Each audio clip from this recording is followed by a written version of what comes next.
નમસ્કાર, આધ્યાત્મિક મહાશક્તિમાં હું મોનાલી સોની આપ સૌનું સ્વાગત કરું છું। આજે આપણે વાત કરી રહ્યા છીએ કુંડલીમાં બિરાજમાન એ રાજયોગની। હવે આ રાજયોગ શું છે, શા કારણે તે આપણને ફાયદો આપે છે, તમારી કુંડલીમાં રાજયોગ છે કે પછી નથી, અથવા તો ઘણીવાર કેટલાક લોકો જ્યોતિષ આગળ આવીને એવું પણ કહેતા હોય છે કે અમારી કુંડલીમાં શું રાજયોગ છે અને આ રાજયોગ છે છતાં પણ અમને આટલી બધી તકલીફ કેમ પડે છે। હવે રાજયોગની જ્યારે વાત કરીએ છીએ તો કુંડલીમાં આમ તો ટોટલ 32 પ્રકારના રાજયોગ હોય છે।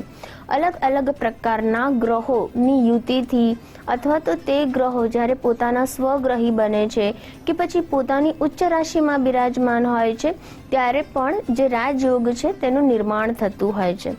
હવે રાજયોગની વ્યાખ્યા શું, રાજયોગને શું કહેવાય, તો એવું કહી શકાય કે તમારી કુંડલી જે છે તેમાં સૌથી સારા શુભ ગ્રહોની જે યુતિ બને છે અને જે જ્યારે સારા ભાવ ઉપર, સારા સ્થાન ઉપર બિરાજમાન થાય છે ત્યારે તેને રાજયોગ કહે છે।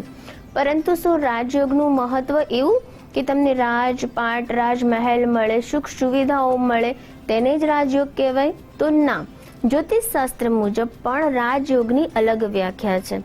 જ્યારે કોઈ વ્યક્તિ સુખી છે એવું કયા સંદર્ભમાં કહી શકાય, તો એવું કહી શકાય કે જ્યારે કોઈ વ્યક્તિને પરિવારનો સાથ અને સહકાર મળે છે, તે નિરાંતે સૂઈ શકે છે, નિરાંતે જમી શકે છે, પોતાના પરિવારના લોકો સાથે હળી મળીને આનંદની પળો વ્યતીત કરી શકે છે। જરૂરત જ્યારે તેને પડે છે ત્યારે તેના સગા સંબંધી, તેના પરિવારના લોકોનો સહયોગ તેને પ્રાપ્ત થાય છે। કોઈ પણ કાર્ય જો તેનું અટકતું હોય તો તે કાર્ય સમયસર પરિપૂર્ણ થઈ જાય છે। સમયસર લગ્ન થવા, બાળકનું થવું, બાળકનો પ્રેમ મળવો, પત્ની અને પતિનું સુખ મળવું, આ તમામ પ્રકારના સુખને પણ એક પ્રકારનો રાજયોગ કહેવામાં આવે છે। રાજયોગ તેને માત્ર આપણે ધન સંબંધિત જ નથી જોતા, પરંતુ આપણા જીવનનો એક સંતોષ, આપણા જીવનનું એવું સુખ જે આપણને ભગવાનના બ્લેઝિંગ્સથી, તેમના આશીર્વાદથી પ્રાપ્ત થાય છે, તે તમામ પ્રકારનું સુખ પણ એક પ્રકારનો રાજયોગ જ છે। હવે જ્યારે આપણે આપણી કુંડલીની વાત કરીએ છીએ ત્યારે આપણી કુંડલીનું પ્રથમ સ્થાન એટલે કે લગ્ન સ્થાન, ચોથું સ્થાન, સપ્તમ સ્થાન અને દસમ સ્થાન, આ જે 4 સ્થાન જે છે તેને ભગવાન શ્રી હરિ વિષ્ણુનું સ્થાન કહેવામાં આવે છે, એટલે કે તેને કેન્દ્ર સ્થાન તરીકે ઓળખવામાં આવે છે। અને ત્યારબાદ જે પંચમ અને નવમ સ્થાન જે છે તેને માતા લક્ષ્મીજીનું સ્થાન કહેવામાં આવે છે, એટલે કે પંચમ અને નવમ જેને ત્રિકોણનું સ્થાન કહેવામાં આવે છે। ત્રિકોણ અને કેન્દ્ર આ બંને એકબીજા વગર અધૂરા છે અને બંને જણા જ્યારે એક સાથે શુભ ગ્રહોથી લાભ આપનારા બની જાય છે ત્યારે તે વ્યક્તિની કુંડલીમાં રાજયોગનું નિર્માણ થાય છે।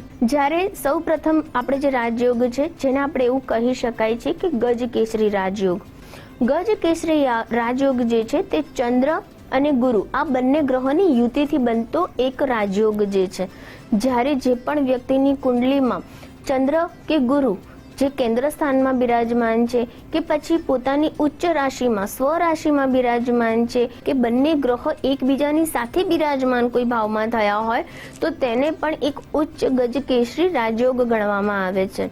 હવે જે પણ લોકોની કુંડલીમાં ગજ કેસરી રાજયોગ બનતો હોય તે વ્યક્તિના જીવનમાં એવું કહી શકાય કે માન મળે છે, પદ પ્રતિષ્ઠા મળે છે, તેનામાં ઉચ્ચ જ્ઞાન હોય છે, ઉચ્ચ સંસ્કાર હોય છે, ધાર્મિક પ્રવૃત્તિઓ આ વ્યક્તિ વધારે કરે છે, જેમાં પણ મંદિરની સ્થાપના કરવી, કોઈ ધર્મશાળાની સ્થાપના કરવી, કોઈ દવાખાના, કોઈ ચેરિટેબલ ટ્રસ્ટની સ્થાપના કરવી કે જે લોકોને કોઈક ને કોઈક રીતે મદદરૂપ થઈ શકે છે। આવા લોકો જે હોય છે તેમના જીવનમાં સુખની પ્રાપ્તિ તેમને થાય છે। ત્યારબાદ આપણે વાત કરીએ તો સૂર્ય બુદ્ધિ યોગ, તેને પણ એક રાજયોગ તરીકે ઓળખવામાં આવે છે। સૂર્ય જે પિતા છે અને બુદ્ધ જે પુત્ર છે, એટલે કે સૂર્ય અને બુદ્ધ બંનેની યુતિથી સર્જાતો યોગ એટલે કે સૂર્ય બુદ્ધિ યોગ। જ્યારે પણ સૂર્ય બુદ્ધિ યોગની યુતિ કુંડલીમાં બનતી હોય કે પછી બંને ગ્રહ કેન્દ્ર સ્થાનમાં બિરાજમાન હોય તો પણ એવું કહી શકાય છે કે સૂર્ય બુદ્ધિ યોગનું નિર્માણ થયું છે। જ્યારે પણ સૂર્ય બુદ્ધિ યોગ તમારી કુંડલીમાં નિર્માણ થાય છે ત્યારે તમને સરકાર તરફથી ખૂબ જ સારા લાભ પ્રાપ્ત થાય છે। સાથે સાથે આવા વ્યક્તિઓને ઉચ્ચ હોદ્દાદારી જે કોઈ પણ કામ છે તે પ્રાપ્ત થતું હોય છે। પ્રશંસા, માન, સન્માનને પાત્ર આ લોકો બનતા હોય છે। કોઈ પણ વગર મહેનત ઓછી અને પરિણામ ખૂબ જ સારું અને ઝડપથી પ્રાપ્ત થતું હોય છે। ત્યારબાદ આપણે એમ કહીએ છીએ કે પંચયોગ મહાપુરુષ, એટલે કે જ્યારે પંચમહાયોગ પુરુષનો રાજયોગ જ્યારે કોઈ પણ કુંડલીમાં બનતો હોય ત્યારે એવું કહી શકાય કે જેમ કે સૂર્ય છે, બુધ છે, ગુરુ છે, શુક્ર છે અથવા તો શનિ છે, જ્યારે આ શુભ ગ્રહો જે છે તે તમારા કેન્દ્ર સ્થાનમાં ક્યાંક ને ક્યાંક બિરાજમાન થઈ જાય છે ત્યારે પણ પંચમહાપુરુષ યોગ ઉત્પન્ન થતો હોય છે.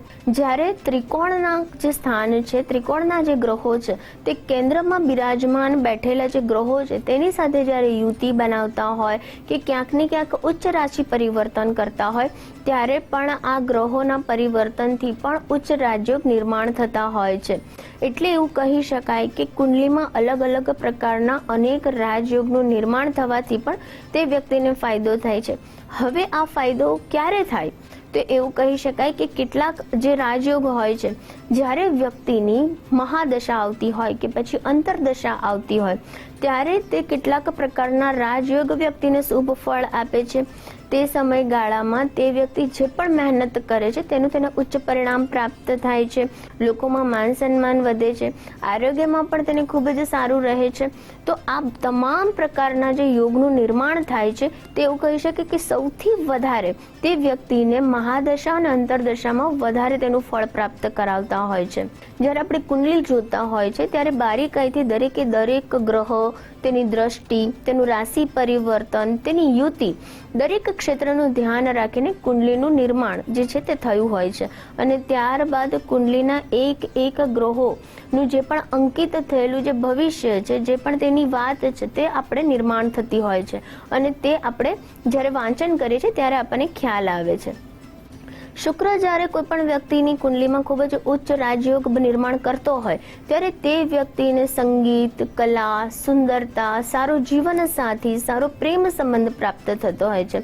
સાથે સાથે તેના જીવનમાં સુખ અને સમૃદ્ધિ પણ આવે છે. એવું કહે છે કે માતા લક્ષ્મીજીના વિશેષ આશીર્વાદ તે વ્યક્તિને પ્રાપ્ત થાય છે, માટે ધન ધાન્યની પણ કમી નથી રહેતી. જ્યારે એવું કહી શકાય કે જે શનિ ગ્રહ જે છે તે પોતાની સ્વરાશિ એટલે કે મકર અને કુંભ રાશિમાં જ્યારે બિરાજમાન થાય છે ત્યારે શશ રાજયોગનું નિર્માણ થાય છે. અને જ્યારે આ રાજયોગમાં વ્યક્તિનું આયુ વધે છે, એટલે કે આયુષ્ય તેનું સારું રહે છે, તેની તંદુરસ્તી સારી રહે છે અને તેના જે પણ પરિવારના લોકો છે તેનો સહકાર તેને મળે છે. કોઈ પણ વ્યક્તિ જે છે તેને માત્ર આપણે એવું ન કહી શકાય કે માત્ર ધનની દ્રષ્ટિએ જ સુખી છે કે દુઃખી છે તેવું આપણે તેને અંકિત ન કરી શકીએ. આપણે તેને એવી રીતે ન જોઈ શકીએ કે આ વ્યક્તિ પાસે પૈસા નથી એટલે તેના નસીબ નથી સારા, કે તેની કુંડલી ખરાબ છે કે તેનામાં રાજયોગ નથી. બિલકુલ નહીં. જો તે વ્યક્તિ પાસે માત્ર પૈસા નથી પરંતુ તે કાર્યક્ષમ કે છે, તેનામાં ક્ષમતા સારી છે, તેને પરિવારનો પ્રેમ સહકાર સારો મળે છે, તેના બાળકોનું સુખ તેને મળે છે, તે તમામ પ્રકારના કેટલાક સુખ પણ તેને રાજયોગ જ કહેવાય છે. તો સુખની પરિભાષા અલગ છે અને તેને જો તમે તમારી રીતે જુઓ છો તો તમે પણ ખુશ જ છો, તમે પણ સુખી જ છો.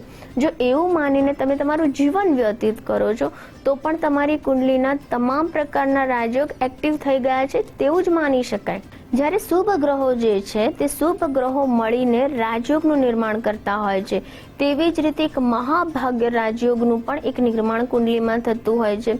જ્યારે સૂર્ય અને ચંદ્ર પોતાની સ્વરાશિમાં, પોતાની ઉચ્ચ રાશિમાં બિરાજમાન કેન્દ્ર સ્થાનમાં રહીને થયા હોય તે એવું કહી શકાય કે સૂર્ય અને ચંદ્ર જે છે તેના લીધે ખૂબ જ મહાભાગ્ય રાજયોગ ઉત્પન્ન થયો છે. જે લોકોની કુંડલીમાં પણ રાજયોગ કોઈક ને કોઈક અંશ ઉપર રહેલો છે, 32 પ્રકારના રાજયોગ છે, એટલે કોઈ પણ રીતે તમારા જીવનમાં તે રાજયોગ કામ કરી રહ્યો છે તો ક્યાંક ને ક્યાંક તમારા જીવનમાં પણ આગળ પરિવર્તન આવે છે, તમને ઉચ્ચ પદવી સુધી લઈ જાય છે, તમારા જીવનમાં સુખાકારી પરિવર્તન લાવે છે. તો તમારી કુંડલીમાં પણ રાજયોગ છે અને તેને કેવી રીતે એક્ટિવ કરવો, તેના શું ફાયદા છે અને તેના વિશે શું શું તમારે ઉપાય કરવા જોઈએ, તેના માટે પણ તમારે કોઈ પણ યોગ્ય બ્રાહ્મણ કે જ્યોતિષની સલાહ અનુસાર તમે પણ તે ઉપાય કરો છો તો ચોક્કસથી તમારા જીવનમાં પણ તમે પ્રગતિને સાધી શકો છો. નમસ્કાર.